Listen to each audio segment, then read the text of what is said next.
Well, welcome back to this YouTube channel. I'm Nelson Tumsime. Today we are looking at challenges faced by pharmacy business. The challenges which are faced during or before this business of pharmacy.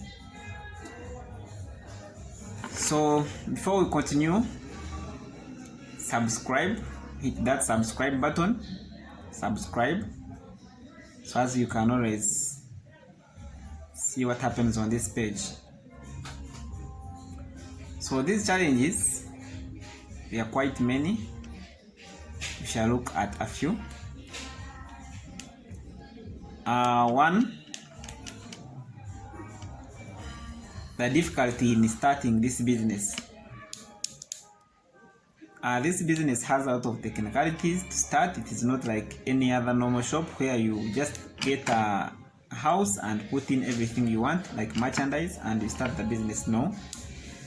This one is highly regulated professionally.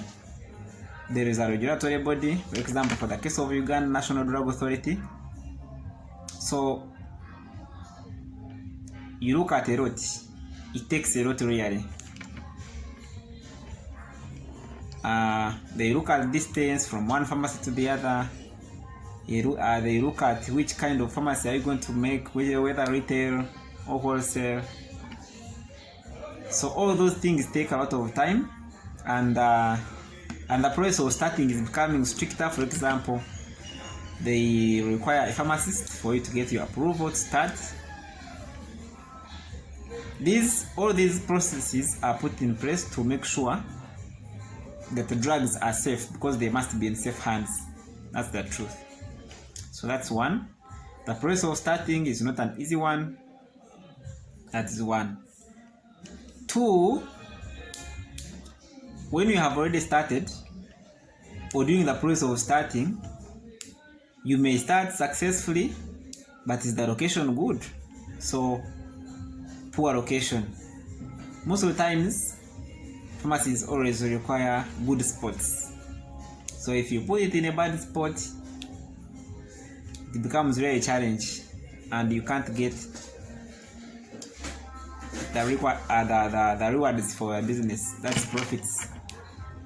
So it may be a big challenge, and it is a very big challenge for many. Someone starts a pharmacy business, and within 4 months they are closing because there are no customers. Yet the area looks like it is potential. If you want more about location, there is a video ready about location. You can check it out and look at how best you can get a good location. Then 3, high business running costs. This pharmacy business is not like normal shops. There are utilities. You have to pay for electricity, just like other shops. Again, you have to control the environment within which drugs are sold. For example, the temperatures are always controlled, humidity is always controlled. There are drugs which require cold chain or fridge. You have to maintain it. You have to make sure that the place within which, or the premises within which drugs are always clean.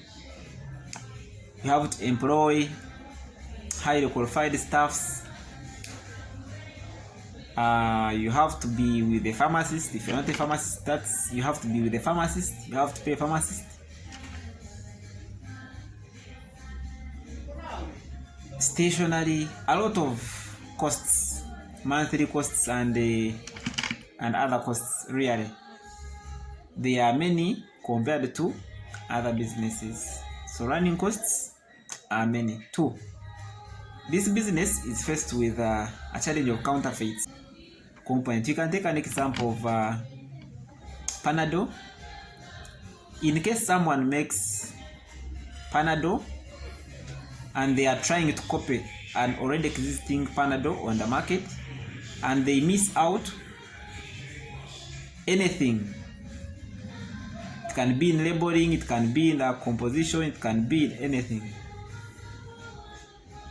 or if the regulatory body tests and they label it as counterfeit. So these products come to market and there are many, so counterfeits are on market. Then another point, smuggled goods. Of course, a country can't be guarded full by soldiers. Of course, there are porous borders. So these drugs from outside countries access a country and they are not registered, they are not on regulatory bodies register, and they are on market. For example, if you take an example of maybe Panadol, and someone sneaks in Panadol, of course it has to be very cheap. Imagine what can happen if there is a Panadol which has passed through the right channels, and there is this one which has come in wrong channels. You can imagine. So someone who gets the other one in the wrong channels, of course they will sell it cheaper, and of course it will cause some tight competition. You who is saying the right one, you will say it as at a higher price. The other one you will sell at a lower price, and of course it may not be good. The another thing, competition is too much, because almost all the good spots are taken, and the regulations about distances, especially for Uganda, it is another thing. So that is competition. Competition is too much. Just like any other business, competition is too much in pharmacy business. Then another thing is high taxes. Drugs pay a lot of taxes. For example, in Uganda, you have to pay URA, you have to pay other agencies like local councils, you have to pay. So taxes there are also very, very high. Then transportation costs. These drugs always require good transportation, not like any other mechanized where you can put in a vehicle and you just move them. No, these ones, they always require special conditions, just like in premises, even in transit, they require special attention and special conditions. So providing these special conditions make it a challenge, and sometimes this can affect their quality. For example, if they are hit by rain, and if you're not transporting them very well in a good environment, they can be hit by rain or any other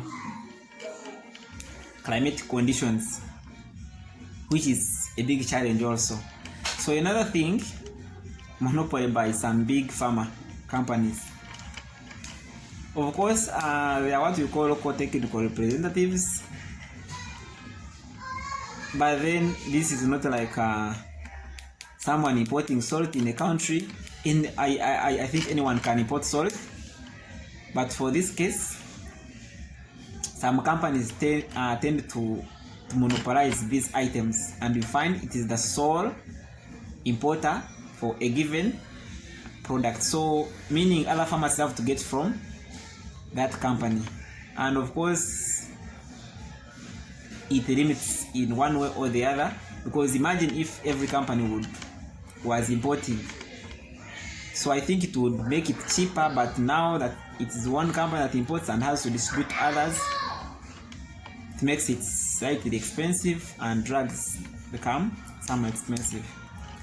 Another thing, self-medication. This business is faced with the challenge of self-medication, where people share information on WhatsApp. Self-medication, internet has spoiled things. Everyone comes looking for a given drug, and sometimes people look for it and it gets off the market.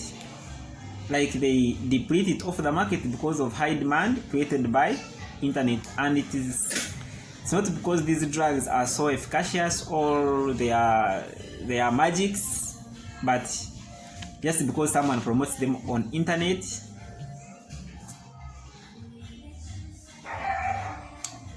And people tend to look for them and they deplete them, they overwhelm the producer even. So it's also another challenge, self-medication, and it sort of gives a negative publicity, whereby someone comes and they want a drug and they will take it, it will not work for them, and they keep saying now this and this drug does not work, yet the best thing would be access a medical worker, consult them, they give you an advice of which drug to take. Sometimes these people don't even need drugs, but because they feel they are unwell, they just go and buy drugs of their choice or from friends. Then lastly, traditional beliefs. Some people believe in herbal medicines they make from home, so they would prefer taking the herbs from home and they don't consume the conventional medicines sold in pharmacies, or even they don't buy the herbal medicine sold in pharmacies. So this also is somehow a setback to the pharma companies.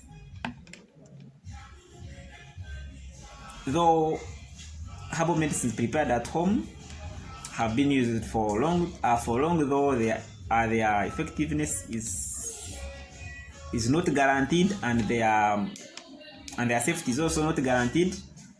For herbal medicines, there is also another video, you can check it out on this YouTube channel and look at the side effects, the good things with it and the bad things with it.